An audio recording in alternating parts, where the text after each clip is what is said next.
While their families were imprisoned behind barbed wire in American concentration camps, they were dying for America in the forests of Europe. Let that sink in for a moment. October 1944. The Vosges Mountains in eastern France. A Japanese-American soldier from the 442nd Regimental Combat Team checks his rifle one more time. His hands are shaking, not from fear, but from the cold and exhaustion. He's been fighting for 6 days straight. Around him, the forest is silent except for the occasional crack of distant gunfire and the whisper of wind through pine trees heavy with moisture. 211 men are trapped half a mile ahead. American soldiers from Texas, surrounded by German forces, cut off from food, water, and ammunition. The entire Allied command is desperate to save them. They've tried everything. Nothing has worked. So they sent the Japanese Americans. The same Japanese Americans whose parents are locked up in camps in California, Arizona, and Utah. The same Japanese Americans who had to prove they weren't the enemy by volunteering to become bullet shields for a country that didn't trust them. The same Japanese Americans who chose a motto that would define them forever: go for broke. The soldier looks down at the patch on his uniform. Go for broke, gamble everything, risk it all. He knows the math. His unit has already lost more men in this war than almost any other regiment in American history. They've been replaced 3 times over. Every position has been filled by a new body at least 3 times. That's a 314% casualty rate. The numbers don't lie. But here's what the history books won't tell you. Those 211 trapped soldiers are white men from Texas, a state where Japanese Americans couldn't even buy property, couldn't testify in court, couldn't marry who they wanted. And now, these Japanese American boys are about to walk into a meat grinder to save them. The order comes down the line. Fix bayonets, check ammunition, move out. But what none of them know yet, what history will try very hard to forget, is that this rescue will cost them everything. And 50 years later, most Americans still won't know their names. This is the story of the most decorated unit in American military history that nobody talks about. To understand why this matters, we need to go back 3 years earlier. December 7th, 1941, Pearl Harbor. The next day, America declared war on Japan, and within weeks, something unprecedented happened on American soil. Executive Order 9066, signed by President Franklin D. Roosevelt on February 19, 1942. With a stroke of a pen, 120,000 people of Japanese ancestry were ordered to leave their homes. 2/3 of them were American citizens, born on American soil. It didn't matter. They looked like the enemy. Within months, 10 concentration camps were built across the American West. Not death camps, but prison camps. Families were given less than a week to sell their homes, their businesses, their entire lives. They could only bring what they could carry. Everything else, gone. Manzanar, Tula Lake, Hart Mountain, Poston, Minidoka. These weren't temporary shelters. These were barbed wire prisons in the middle of deserts and wastelands, guarded by soldiers with machine guns pointed inward. And while this was happening, thousands of young Japanese-American men made a decision that defies logic. They volunteered to fight for the country that imprisoned their families. The 442nd Regimental Combat Team was formed in 1943. 14,000 Japanese-American soldiers would eventually serve in this unit. Most of them came from Hawaii. Many came straight from the camps. They trained in Mississippi, where locals wouldn't serve them in restaurants. They prepared for war in a country that treated them like prisoners. Now, let's talk about the numbers, because the numbers tell a story that Hollywood never wanted to touch. The 442nd Regimental Combat Team earned 18,143 individual decorations. That includes 21 Medals of Honor, the highest military decoration in America. It includes 52 Distinguished Service Crosses. It includes 560 Silver Stars, 4,000 Bronze Stars, and 9,486 Purple Hearts. 9,486 Purple Hearts. That's the medal you get when you bleed for your country. To put this in perspective, the 101st Airborne, the famous Screaming Eagles, The band of brothers unit that everyone knows from the TV series, received fewer medals of honor despite being nearly 3 times larger. The 442nd had a 314% casualty rate. Read that again. 314%. That means every single position in the unit had to be filled more than 3 times because the original soldier was killed, wounded, or missing. They went through their entire roster 3 times over. They fought in 8 major campaigns across Italy, France, and Germany. They liberated towns. They broke through the Gothic line. They rescued the lost battalion. They liberated Dachau, one of the Nazi concentration camps, while their own families were still imprisoned in American camps. And yet, when the war ended and the Hollywood movies started rolling, when the history textbooks were written, when the monuments were built, the 442nd disappeared. D-Day got movies. Iwo Jima got movies. The Battle of the Bulge got movies. The 442nd got silence. For 50 years, most Americans had no idea this unit even existed. The most decorated unit in American military history was erased from the national memory, not because they failed, but because their faces didn't fit the narrative of what an American hero was supposed to look like. So when we talk about the rescue of the lost battalion in October 1944, we're not just talking about a military operation. We're talking about men who had every reason to walk away, who had every justification to say no, who chose to bleed for people who wouldn't even let them drink from the same water fountain. Let me take you into the forest. Late October 1944, the Vosges Mountains in northeastern France. If you've never been there, imagine this. Dense pine forests so thick that even in daytime, the light barely reaches the ground. The trees grow close together, their branches intertwined overhead like a cathedral ceiling made of shadow. The ground is soft, muddy, soaked from constant rain. Every step makes a sucking sound as your boot pulls free from the earth. The temperature hovers just above freezing. You're wet all the time. Your uniform never dries. The moisture seeps into your bones. At night, you can't light fires because the Germans will see the smoke. So you shiver in your foxhole, clutching your rifle, listening to the sounds of the forest and trying to guess which sounds are wind and which sounds are enemy soldiers moving through the darkness. This is where the 1st Battalion of the 141st Infantry Regiment, the Texas unit, made a critical mistake. They pushed too far, too fast, chasing retreating German forces, and on October 24th, the Germans turned around and closed the trap. 211 American soldiers found themselves completely surrounded, cut off from supplies, from reinforcements, from any hope of escape. For 3 days, they held on. They rationed their ammunition. They ate tree bark. They drank from puddles. They sent radio messages begging for help. And the Allied command tried everything. Artillery bombardments, airdrops that missed the target, frontal assaults that were beaten back with heavy casualties. Nothing worked. That's when someone made the call. Send in the 442nd. Private First Class Barney Hajiro was 28 years old.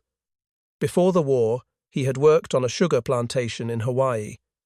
His family wasn't in the camps, but he knew what was happening on the mainland.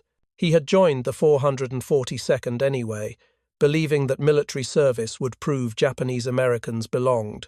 Years later, in his memoir, he would write about the moment they got the order to rescue the lost battalion. He wrote, "We knew it was a suicide mission. We knew the forest was full of German machine gun nests, that the terrain favored defense, that we would be walking into a kill zone. But we also knew that if we didn't go, those boys from Texas would die.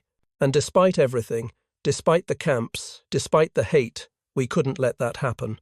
The attack began on October 27th. Imagine this. You're moving through forest so dense you can barely see 10 feet ahead. Every tree could hide a German soldier. Every shadow could be a machine gun position. The ground is muddy and uneven. You're carrying 60 pounds of equipment.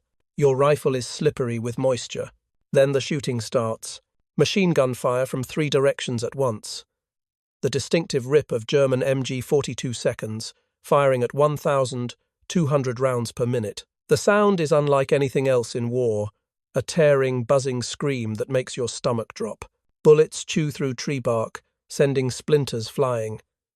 Men drop around you. Someone screams. Someone else goes silent. You hit the ground. You crawl forward, inches at a time. The mud soaks through your uniform. Your hands are numb. You can taste gunpowder and pine needles and fear. For 6 days this continued. 6 days of non-stop combat in terrain that belonged to nightmares. Daniel Inouye was a young officer in the 442nd. Decades later, he would become a United States Senator, serving Hawaii for nearly 50 years. But in October 1944, he was a 20-year-old second lieutenant, leading men through hell. On April 21, 1945, during a later battle in Italy, Inouye would charge 3 German machine gun nests, single-handedly. A German grenade would blow off his right arm. He would pry his own severed arm's fingers off the grenade he was still holding, throw it with his left hand, and continue fighting. He would receive the Medal of Honor, but in the Vosges forest in October 1944, he was just another soldier pushing through the mud and the gunfire, watching his friends die for people who didn't consider them real Americans. Sadao Munemori wasn't as lucky as Inouye. On April 5th, 1945, near Seravezza, Italy, Munemori's squad came under fire. A German grenade landed in their position. Munemori didn't hesitate. He dove on top of it. The explosion killed him instantly but saved his squad. His mother received his Medal of Honor while still living in a concentration camp in Arizona. Think about that. Her son died saving American lives, and she accepted his medal behind barbed wire, surrounded by armed guards, in a prison camp on American soil.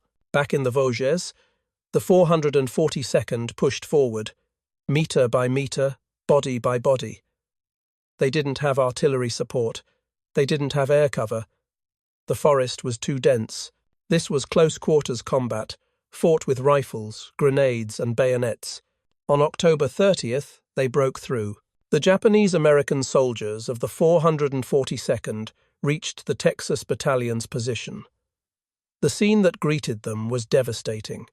Emaciated soldiers, their faces hollow with starvation and fear. Some were too weak to stand. Many were wounded. All of them were on the edge of death. And here's the moment that history forgot to preserve: the silence. There was no cheering, no celebration. The rescuers looked at the rescued. The rescued looked at the rescuers, and in that moment, something unspeakable passed between them. Recognition, shame, gratitude, guilt. The cost? 800 casualties. The 442nd suffered more than 800 killed and wounded to save 211 men. One soldier later wrote in his journal, "We rescued Texas. Texas couldn't save itself. But when we got home, Texas still wouldn't let us drink from their water fountains." Part 4. The Psychological Defeat.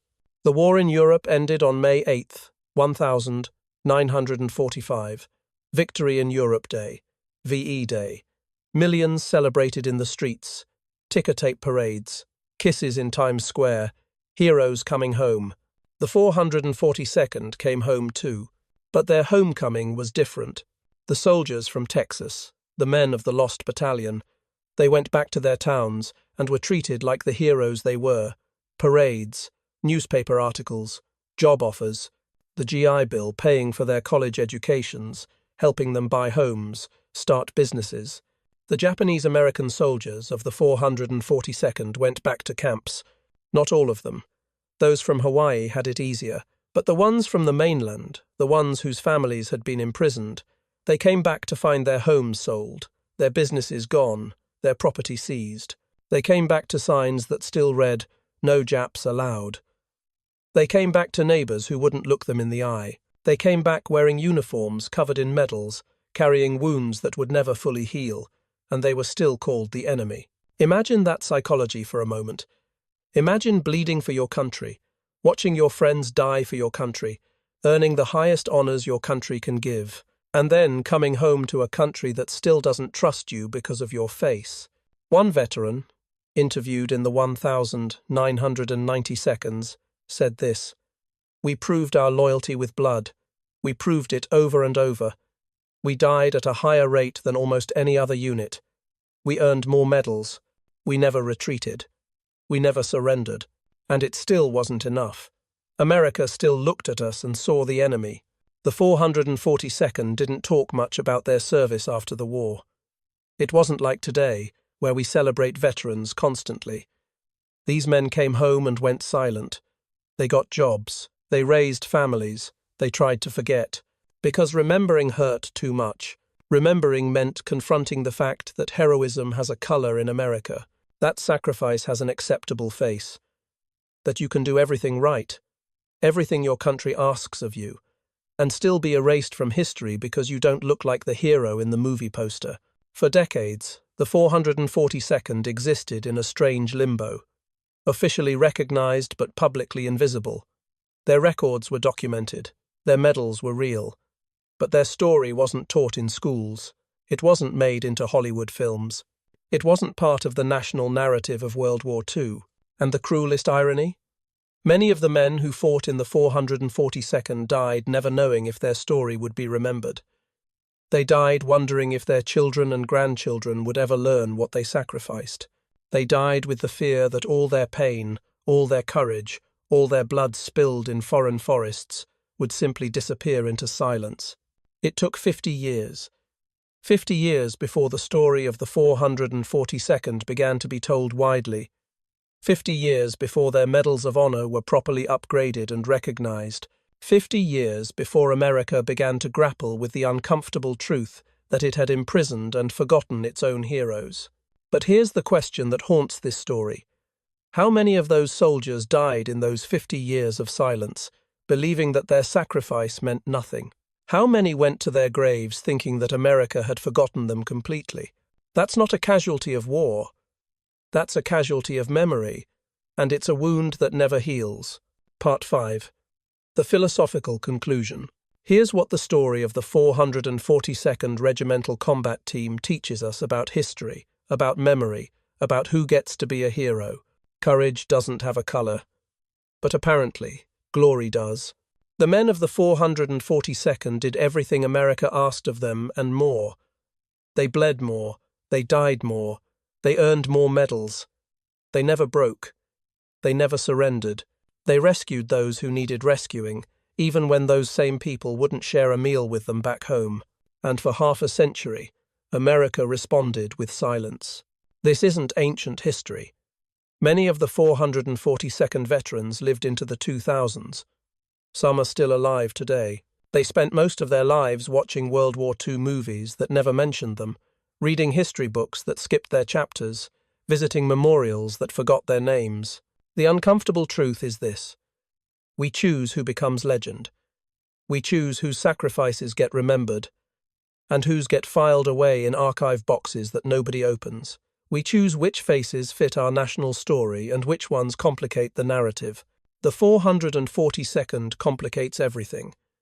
They make us confront the fact that America imprisoned people for looking like the enemy while simultaneously asking them to die as heroes. They force us to ask, what does loyalty mean when it only flows one direction? What does patriotism cost when your country doesn't believe you belong? Every time we celebrate World War II, every time we talk about the greatest generation, every time we watch another D-Day documentary, we should ask ourselves, whose stories are we not telling? Whose blood are we forgetting? Whose heroism are we erasing because it makes us uncomfortable? The 442nd proved they belonged. They proved it in blood and mud and frozen forests in France. They proved it by saving people who didn't think they were worth saving. The question isn't whether they deserve to be remembered. The question is, how many other stories like this are still waiting in the archives, waiting for someone to care enough to tell them? Go for broke, they said. Risk everything. They did. And we forgot. Don't let it happen again.